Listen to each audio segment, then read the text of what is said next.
예전 같으면 진짜 무조건 구글에서 이렇게 시작을 했지만 이제는 사람들이 정보를 얻으려고 할 때 구글의 경쟁자들을 이용한다는 거예요. 구글이 미국 정부의 반독점 조사에 대응할 때 이 말이 사실 스스로 뼈를 때리는 말이기는 하지만 봐요, 이거 우리 독점 아니고 경쟁 업체들이 이렇게 다 가져가고 있다니까요. 근데 미국이라고 하면 왠지 뭔가 성별의 차이를 줄 것 같지 않는, 구분이 없을 것 같은 나라지만 간호사라는 직종에서는 그러지 못했어요. 일부 간호학교들이 남학생 입학을 거부했기 때문이에요. 프랑스 하원이 미셸 바르니에 총리가 이끄는 정부에 대한 불신임안을 통과시키면서 62년 만에 정부가 붕괴가 됐습니다. 총리 취임 90일 만에 이런 일이 생기면서 최단명 총리라는 기록이 세워졌습니다. 최신 지구촌 소식 만나보는 글로벌 리포트 시간입니다. 해담경제연구소 어예진 소장 나왔습니다. 어서 오세요. 안녕하세요. 네, 얼마 전에 미국 정부가 구글을 분할 해체하는 안을 검토했다는 얘기 저도 봤는데 네.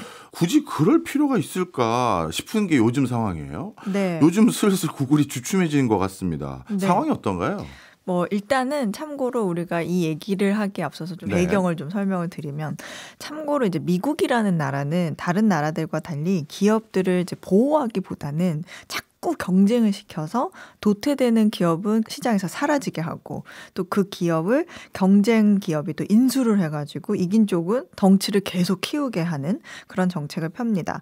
그래서 미국은 세계에서 기업이 가장 빨리 망하는 나라라고 불리기도 하는데, 실제로 그 미국 통계를 보면 2013년에 설립된 기업 중에 10년 동안 생존한 기업은 3분의 1에 불과할 만큼 많은 기업들이 계속 망하고 있거든요. 그중에서도 테크 업종의 10년 생존율은 30%가 채 안 됩니다. 네. 그런데 이게 그 미국이 사업하기 어려운 나라구나라는 그런 의미라기보다는 그만큼 경쟁이 치열하고 역동적이라는 의미로 우리가 해석을 해야 돼요. 네. 왜냐하면 3분의 2가 망하는 동안에는 그 나머지 3분의 1은 정말 세계적인 기업이 될 만큼 그렇게 덩치를 크게 키운 기업이 되거든요. 이렇게 열심히 키워주다가 또 이거 더 이상 또 이렇게는 놔두면 안 되겠는데 라는 생각이 들면 또 기업을 강제로 분할을 하기도 하죠. 40년 전에 AT&T라는 통신회사가 또 분할됐고, 그다음에 마이크로소프트도 분할될 뻔했죠. 그리고 구글도 8월에 반독점법 위반 판결을 받은 후에 미국 정부는 구글의 검색 포털 사업을 안드로이드 사업과 크롬이라는 인터넷 서핑 프로그램 사업으로부터 따로 분리하는 안을 검토하고 있을 만큼 구글에 대한 견제 여론이 강했습니다. 네. 그럼 그 구글은 진짜 그렇게 분할되는 건가요, 이제? 네. 일단 8월에 구글이 반독점 소송에서 패소한 후에 구글을 어떻게 규제할 건지에 대한 안을 이제 미국 정부도 내고 구글도 스스로 이제 앞으로 어떻게 하겠습니다 하는 그런 안을 제출하게 되어 있습니다. 미국 정부는 그 과정에서 이런저런 방안을 검토하고 있는 건데, 구글도 스스로 이런 정도로 독점을 해소하는 방안을 생각하고 있습니다라는 내용을 담은 안을 이번 달에 법원에 내게 됩니다. 그러면 법원이 다시 또 최종적인 결정을 내리게 되는 건데요. 그 과정이 또 수년이 걸리게 될 거고, 또 처음에는 미국 정부가 생각하는 안은 굉장히 과격하고 파격적이었지만 실제로 논의가 진행이 되면 그렇게 과격한 안으로 결론이 나지는 않을 거라는 게 전문가들의 전망입니다. 그렇군요. 그런데 또 중요한 게요. 요즘 사람들의 검색 스타일이라고 할까요? 이게 많이 바뀐 것 같아요.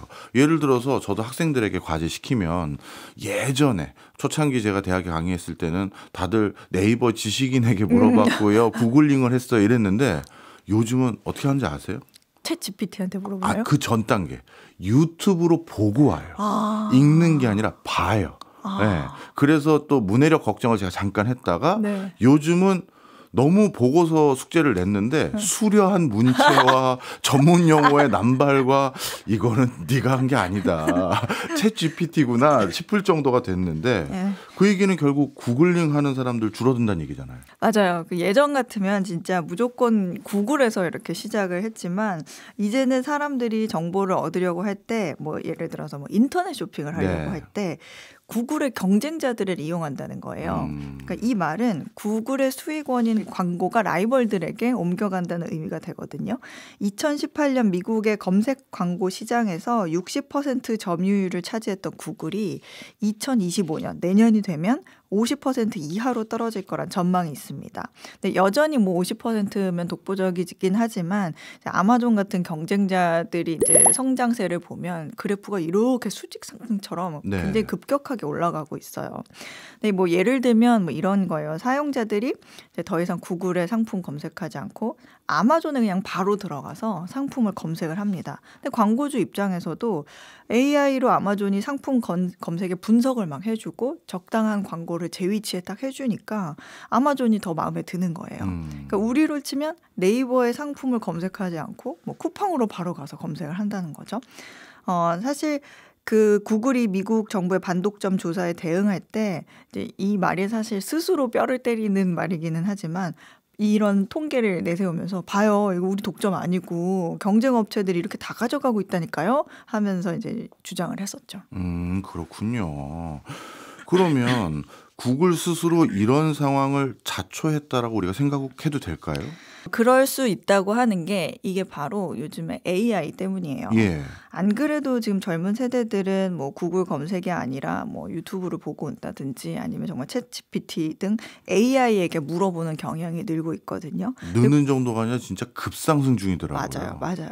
근데 구글도 이에 맞서서 요즘 이제 검색을 하면 그 여러분들 보셨는지 모르겠는데 결과 맨 위에 AI가 요약을 해주는 서비스를 시작을 했어요. 무슨 말이냐면 구글에 뭘 검색을 하면 예전에는 수많은 링크 페이지들만 쫙 맞아요. 떴잖아요. 예. 이게 네가 필요한 거 아니니? 하면 여기 하나하나 들어가서 잘 봐봐 이런 식으로 안내를 해줬던 구글이 지금은 상단에 AI 요약 이렇게 해주면서 이 아래 페이지 안으로 굳이 안 들어가 봐도 되긴 되는데 결국 여기에는 이런 내용들이 있어. 이러면서 요약을 해주고 이게 네가 찾으려는 내용 맞지? 이런 식으로 알려주거든요.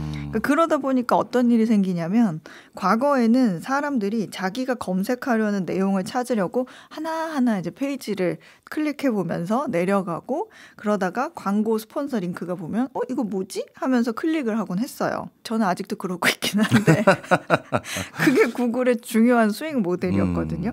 그런데 이제 요즘은 구글이 AI로 알아서 답을 이렇게 딱 정리를 해서 찾아주면서 아예 검색 결과 페이지의 내용까지 요약을 해서 주니까 사람들이 이제 스크롤 내리면서 아래로 내려가다가 광고를 클릭하는 비율이 줄어들고 있다는 거예요.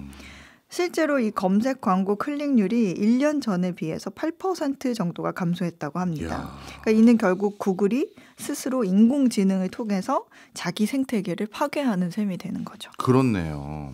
야, 진짜 어떻게 보면 검색 시장의 부동의 1등. 네. 그런데 인공지능도 지금 내부에서 개발도 하고 있고 야, 진짜 고민 많을 것 같은데 그런데 인공지능 요약 서비스를 이렇게 궁여지책으로 안 할 수도 없는 게 만약에 안 해주면 저만 해도 뭐야 뭐 이렇게 장황하게 많이 떠 바로 챗GPT나 뭐 퍼플렉시티 여기로 가서 물어봐야겠다 이러고 말 거거든요. 그죠? 맞아요.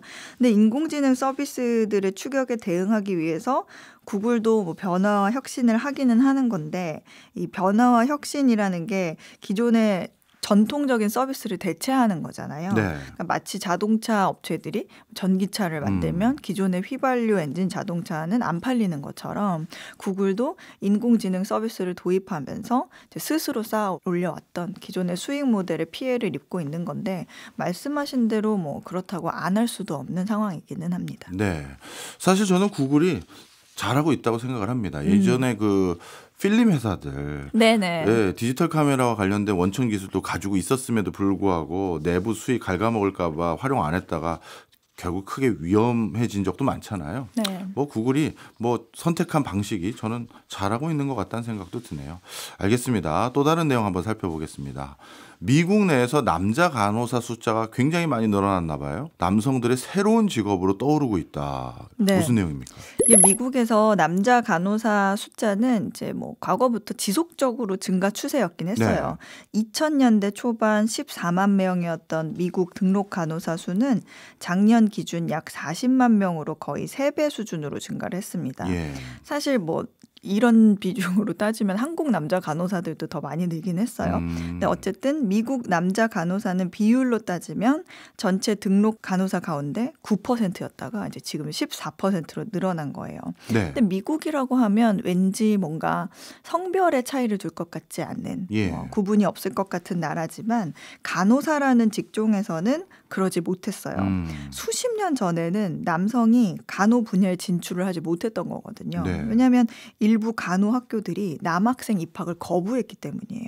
그러다가 1981년에 미국 대법원이 주정부 지원 학교를 상대로 제기한 소송에서 남성 입학 거부를 위헌으로 판정을 했어요. 그래서 지금은 오히려 학교들이 남학생 등록률을 높이기 위해서 적극적으로 노력을 하고 있습니다. 네, 아주 초기의 정책이 저는 의외네요. 남학생을 아예 입학을 거부했다. 그나마 이제 요즘은 남성 등록률이 높아진다고 하는데 그러면 이건 취업이 잘 돼서 그런 건가요? 왜 남자들이 이렇게 관심이 많습니까?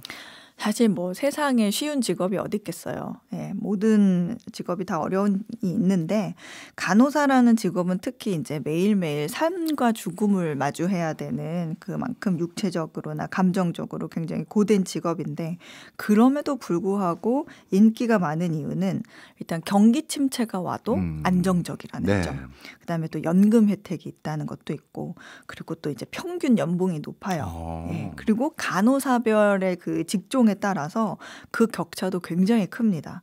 간호사라는 일자리 시장 자체가 커가지고 간호사가 되면 뭐 무조건 병원 이렇게만이 아니라 학교, 뭐 정부기관 등등 여러 곳에서 다양한 방법으로 일을 할 수 있다고 그래요. 근데 우리는 보통 이제 간호사와 뭐 전문 간호사, 뭐 간호조무사 이렇게 크게 나눌 수 있는데 미국은 조금 더 세분화가 되어 있어요. 각각의 세분화된 직종에 따라서 연봉이 굉장히 차이가 나는데 이거는 제가 지금 미국의 그 의사 지인분한테 들은 건데 트래블 너스라는 것도 있어가지고 이제 졸업한 지 얼마 안 된 젊은 친구들이 몇 개월씩 이곳저곳을 여행을 다니면서 단기 계약직으로 간호사 일을 하는 경우도 있다고 그래요. 그러니까 그만큼 일자리 시장이 다양하게 열려 있다는 거죠. 노동부 데이터에 따르면 팬데믹 이후 의료 서비스 종사자 수는 전체 일자리 증가 속도의 약 2배에 달하는 속도로 증가를 했고요.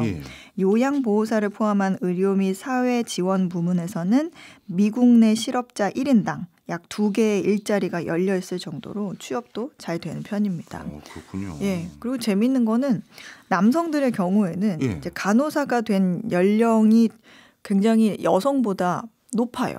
그건 뭐 다른 거 하다가 이걸로 도는 건가요? 맞아요. 그러니까 통계적으로 뭐 20대 후반이나 30대 초반의 간호사가 되는 경향이 있었는데 제가 실제 사례를 하나 소개를 해드리면 남자인데 고등학교 졸업을 하고서는 용접공을 했대요.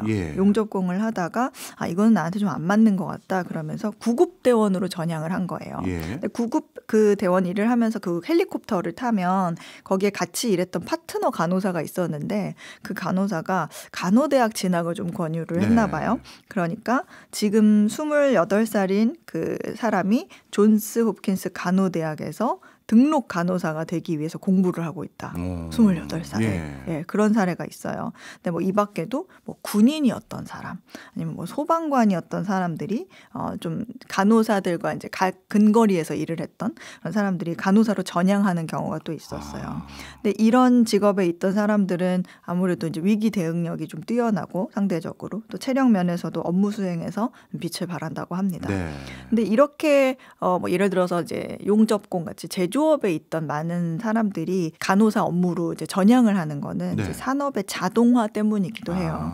그러니까 이게 간호사랑 상관이 없어 보이겠지만 용접공이었던 사람이 구급대원에서 간호사가 된 것처럼 제조업 일자리의 많은 부분들이 로봇 등으로 자동화가 되거나 아니면 비용 감축을 위해서 해외로 좀 이전을 하게 되면서 해당 일자리의 대부분을 차지하던 게 사실 남자들이거든요. 남자들이 보다 좀 안정적인 일자리를 찾게 되었고 그 중에 하나가 바로 이제 오랫동안 이제 핑크 칼라라고 하죠. 핑크 칼라 직업으로 여겨지던 간호사였던 거예요.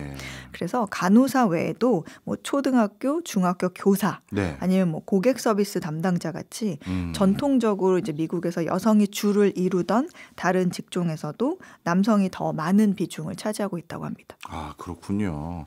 이것도 로봇이나 이런 것과 관련이 있었던 흐름이었네요. 근데 미국에서 그 간호사 업무하시는 분들을 봤더니 뭔가 업무 범위가 세분화되어 있는 것 같던데, 그러면 간호사라고 우리가 통칭하지만 여기서도 우리나라처럼 뭐 간호조무사니 뭐 이렇게 나눠지는 건가요? 네, 맞아요. 지금 얘기할 거는 그냥 간호조무사 말고 간호사로만 이렇게 제가 세분화를 해드릴 건데, 우선 이제 Registered Nurse라고 해가지고 RN이라고도 이제 약자로 부르거든요. 예. 근데 일반적으로 이 RN은 우리가 간호사라는 단어를 들었을 때 떠올리는 가장 일반적인 간호사가 있습니다. 뭐 환자의 건강 상태를 보고 뭐 의사의 오더에 따라서 치료를 수행 관리하는 사람이죠. 공인된 학위를 이수하고 뭐 국가 면허 시험도 보고 그다음에 신원조회, 뭐 범죄 기록 뭐 이런 거 보고 통과를 하면 이제 면허가 발급이 되는 거예요. 네. 이제 평균 연봉이 약 95,000달러. 그러니까 우리 돈으로 약 1억 4천 정도 됩니다. 근데 미국 평균 연봉이 약 65,000달러인 거에서 비하면 굉장히 50% 가까이 높죠. 그렇네요. 네. 그리고 이제 RN 이상의 등급이 또 있어요. 예. 여기는 이제 전문 대학원, 그러니까 석사 학위가 있어야 되는데, 이런 사람들은 뭐 Advanced Practice Registered Nurse라고 해가지고 예. APRN이라고 부릅니다. 여기에 해당되는 간호사들은 뭐 진단, 치료, 처방, 간단한 수술까지도 스스로 할 수 있어가지고 예. 일부 주에서는 이제 독자적으로 진료소를 운영하는 경우가 있어요. 예. 근데 그 미국은 이제 사람들마다 주치의가 따로 있잖아요. 예. 그런데 이 주치의들하고 진료 예약을 잡기가 힘들 때가 있어요. 그때 이제 NP라고 하는 이 전문 간호사가 이거를 이제 주치의처럼 비슷하게 대신 할 수도 있다고 합니다. 그리고 이제 또 특정 뭐 과목이나 아니면 특정 질환에 전문화된 간호사가 있고, 또 마취 전문 간호사도 있거든요. 근데 특히 이 마취 전문 간호사가 남성 간호사들이 가장 선호하는, 사실 모든 간호사들이 선호하는 간호사의 꽃이라고 합니다. 네. 현재 마취 전문 간호사의 절반 가까이가 남성인데, 일단 전체적으로 봤을 때 마취 전문 간호사의 평균 연봉이 무려 21만 4천 달러. 하나로 하면 거의 3억 원 정도에 달한다고 합니다. 참고로 우리나라 그 전공의 파업으로 의료 대란이 있었을 때 미국처럼 이제 검사, 진단, 치료, 처치 이런 거를 합법적으로 할 수 있는 그런 자격을 가진 PA 간호사가 합법화돼야 된다, 이런 주장이 있었고, 지난 8월에 간호법이 통과된 바가 있죠. 네. 사실 미국의 유력 대학의 간호학과들이 온라인으로 학위를 취득할 수 있게 해놨더라고요. 그래서 네. 한국에 있는 분들도 몇 분들이 이렇게 등록해서 수업을 듣더라고요. 맞아요. 그 한국에서의 그 처우보다 예. 미국에서의 처우가 굉장히 더 좋고 더 인간적이다, 이런 얘기가 있어서 네. 뭐 많은 분들이 미국 간호사로 갈까? 네. 그런 고민을 많이 하시면서 네. 내가 지금 한국에서 간호사 자격증이 있으면 미국에서 어떻게 바꿀 수 있나, 뭐 이런 거를 문의하시는 분들이 되게 많다 네, 그래요. 그렇군요. 야, 우리나라 사람도 참 빨라요. 미국에서 이런 흐름 있는 것도 다 알고. 또 다른 소식 한번 알아보겠습니다. 프랑스에서 정부 불신임 투표가 가결돼서 총리가 사퇴했다고요. 야, 이건 뭔 소리인가요? 네, 이 프랑스 하원이 미셸 바르니에 총리가 이끄는 정부에 대한 불신임안을 통과시키면서 62년 만에 정부가 붕괴가 됐습니다. 그러니까 바르니에 총리와 그 내각이 사퇴를 하게 됐다, 이런 얘기입니다. 네. 이거는 이제 총리 취임 90일 만에 이런 일이 생기면서 최단명 총리라는 기록이 세워졌습니다. 프랑스 하원에서 좌파 연합이 발의한 바르니에 정부에 대한 불신임안은 하원 제적 의원 574명 가운데 288표 이상이 찬성하면서 가결이 된 거예요. 네. 331표의 찬성이라는 압도적인 결과로 통과가 됐습니다. 그러니까 228표 이상이 찬성이 돼야 됐었는데 네. 331표가 찬성이었던 거예요. 네. 프랑스 헌법상 정부는 하원 제적의원 과반수가 불신임안에 찬성을 하면 즉각 이 총리가 대통령에게 사퇴서를 제출을 하고 물러나야 합니다. 이렇게 압도적으로 불신임안이 통과된 이유는 뭐예요? 이게 내년 예산안이 발단이 된 거예요. 네. 지난 10월에 이 바르니에 총리가 국가 재정 적자를 줄이기 위해서 공공지출 감축과 증세를 골자로 한 그 예산안을 하원에 제출을 했습니다. 그러니까 2025년까지 한 600억 유로 정도를 절감한다 이런 내용이 들어 있었거든요. 근데 프랑스가 뭐 사실 현재 EU 규정을 훨씬 웃도는 재정 적자를 기록하고 있고요. 정부 부채도 굉장히 늘어나고 있습니다. 또 기업들은 투자와 고용을 멈춘 상태고 노동조합 같은 경우에도 대규모 해고가 될 것 같다 이런 우려를 보이면서 거리에서 시위를 계속 이어가고 있는 뭐 물론 프랑스에 시위가 많다고는 하지만 정말 시위가 많이 이어가지는 최악의 상황입니다. 그리고 프랑스 국채 금리도 상승을 하고 있는데 이거는 이제 나라의 신뢰도가 떨어지면서 그만큼 이제 나라에서 돈을 빌리기도 어려워졌다. 뭐 그런 얘기죠. 네. 근데 이런 가운데 야당인 좌파 진영은 내년 예산안에 대해서 이거는 사회적 불평등이 확대되고 프랑스인들의 구매력 약화 등이 된다. 이런 이유로 반대를 했고 또 극우 국민연합도 이민자 지원 예산 삭감, 연금 동결 등 4가지 요구사항을 제시하면서 이거 수용하지 않으면 정부 불신임하겠다. 이렇게 비협조적인 그런 태도를 취했었죠. 근데 현재 의회에서 정부 여당은 전체 의석의 약 3분의 1만 차지하고 있기 때문에 이제 야당들이 이렇게 반대를 하면 예산안이 통과되기가 어려워요. 그런데 이게 프랑스는요. 헌법 중에 이렇게 반대 여론이 많더라도 정부가 하원의 표결 없이 법안을 처리할 수 있는 법이 있어요. 아, 그래요? 예. 총리가 물론 이게 통과가 안 되면 시간을 좀 벌어볼 수도 있긴 하겠지만 그 프랑스 헌법에 제49조 뭐 3항이라 그래요. 근데 이거를 활용하면 의회의 승인을 받지 않고 법안을 통과시킬 수 있어서 이걸 했어요. 그래서 통과를 시켰어요. 근데 이 법에는 조건이 달려 있는데 뭐냐면 이 법안을 사용하면 곧바로 정부에 대한 불신임안을 제출할 수 있는 기회가 생겨요. 그래서 야당 측에서 불신임안이 나왔고 이걸 해봤더니 통과가 된 거예요. 근데 참고로 지난 3월에도 그 기억하실지 모르겠는데 62세 정년을 64세로 2년 늦추는 그 마크롱의 연금 개혁법이 있었는데 이것도 사실은 반대 여론이 되게 많았거든요. 그래서 이제 마크롱 정부가 이 아까 헌법 조항을 사용해가지고 하원 표결을 건너뛰고 통과를 시켰어요. 그때도 총리 내각 불신임안이 발의가 됐었거든요. 근데 그때는 과반을 못 넘겨서 부결된 바가 있습니다. 그렇군요. 처음이 아니에요. 네, 알겠습니다. 아이고, 오늘도 프랑스에서 미국에서 여러 가지 동분서주해 주셔서 감사합니다. 지금까지 어혜진 소장이었습니다. 오늘도 고맙습니다. 감사합니다.